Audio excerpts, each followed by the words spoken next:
Court నిర్మాత నానిగారి sister, మాకు కూడా నువ్వు సిస్టర్ వేరమ్మా. నువ్వు మంచి మంచి హిట్లు తీయాలని మనస్ఫూర్తిగా కోరుకుంటున్నాను. అలాగే హీరోకి అందరికీ నా హృదయపూర్వక ధన్యవాదాలు. ఈ ఫంక్షన్కి నేను ఎందుకు వచ్చానంటే నిజంగా కోన గారి కోసం వచ్చాను.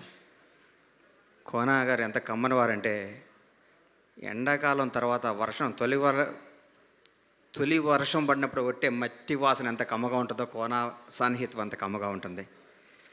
కోన గారి గురించి ఒకసారి నాకు వినయాన్ని చెప్పాడు, కానీ ఇండస్ట్రీ మొత్తం ఒక పక్క నుండి కోన ఒక్కడే నీ పక్క నుండి నువ్వు గెలిచేయచ్చు అన్నాడు. అది కోన గారి పవర్. కోన వెంకట్ అనేవాడు ఒకసారి మనిషిని నమ్మాడంటే ఎక్కడికైనా తీసుకెళ్తాడు. ఈ మధ్యకాలంలో ఒక వ్యక్తి దాదాపు 60 పై మంది డైరెక్టర్లని ఒక పెద్ద హీరోలను ఒప్పించి డైరెక్షన్ ఇప్పించడం అంటే నాట్ ఎ జోక్. హీరోలు 100 క్వశ్చన్స్ చేస్తారు.